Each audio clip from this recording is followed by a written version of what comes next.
ನೆಲಮಂಗಲದಲ್ಲಿ ಸಿಕ್ಕಿರುವ ಸುಮಾರು 5 ಕೋಟಿ ರೂಪಾಯಿಗಳಷ್ಟು ದುಡ್ಡು ಡಾಕ್ಟರ್ ಕೆ ಸುಧಾಕರ್ಗೆ ಸಿಕ್ಕಿರುವುದಾ? ಅಂದರೆ ಅವರಿಗೆ ಸಂಬಂಧಪಟ್ಟಂಥ ದುಡ್ಡ ಇದು, ಸುಧಾಕರ್ದ ಹಣ.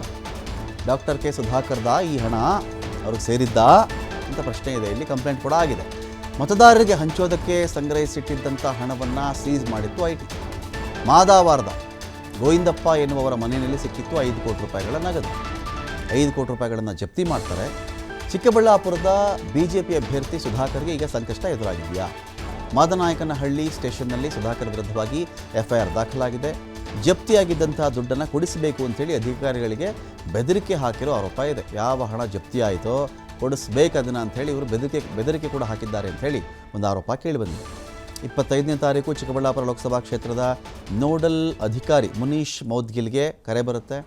ಮಾದಾವರದ ಗೋವಿಂದಪ್ಪ ಮನೆಯಲ್ಲಿ 10 ಕೋಟಿ ರೂಪಾಯಿ ಇದೆ ಸ್ವಾಮಿ ಸಂದೇಶ ಸಿಗುತ್ತೆ. ಮಾಹಿತಿ ಸಿಗ್ತಾ ಇದ್ದಂತೆ ಗೋವಿಂದಪ್ಪ ಮನೆ ಮೇಲೆ ದಾಳಿ ಮಾಡ್ತಾರೆ. ಸುಮಾರು 4.8 ಕೋಟಿ ಹಣ ಸಿಗುತ್ತೆ. ಐಟಿ ಇಲಾಖೆಗೆ ಮಾಹಿತಿ ಹೋಗುತ್ತೆ. ಸ್ಥಳಕ್ಕೆ ಬರ್ತಾರೆ ಐಟಿ ಅಧಿಕಾರಿಗಳು, ಹಣ ಜಪ್ತಿ ಮಾಡ್ತಾರೆ. ಮುನೀಶ್ ಮೌದ್ಗಿಲ್ಗೆ ಡಾಕ್ಟರ್ ಸುಧಾಕರ್ ನಂಬರಿಂದ ವಾಟ್ಸಪ್ ಕರೆ ಹೋಗಿದೆ. ಜೊತೆಗೆ ಐಟಿ ಅಧಿಕಾರಿ ಆನಂದ್ ಅವ್ರಿಗೂ ಕೂಡ 2 ಬಾರಿ ಸುಧಾಕರ್ ವಾಟ್ಸಪ್ ಕರೆಯನ್ನು ಮಾಡಿದ್ದಾರೆ. ಮಾದಾವರದ ಗೋವಿಂದಪ್ಪ ಐಟಿ ಟೀಮ್ ದಯವಿಟ್ಟು ಸಹಾಯ ಮಾಡಿ, ನಿಮಗೆ ನಾನು ಚಿರಋಣಿ ಅಂತ ವಾಟ್ಸಪ್ನಲ್ಲಿ ಸುಧಾಕರ್ ನಂಬರಿಂದ ಸಂದೇಶ ಬಂದಿದೆ. ಜಪ್ತಿಯಾಗಿದ್ದಂಥ 4.8 ಕೋಟಿ ಹಣವನ್ನು ವಾಪಸ್ ಕೊಡಿಸಿ ಅಂತ ಕೂಡ ಸುಧಾಕರ್ ಪ್ರಭಾವ ಬೀರ್ತಾ ಇದ್ದರಂತೆ.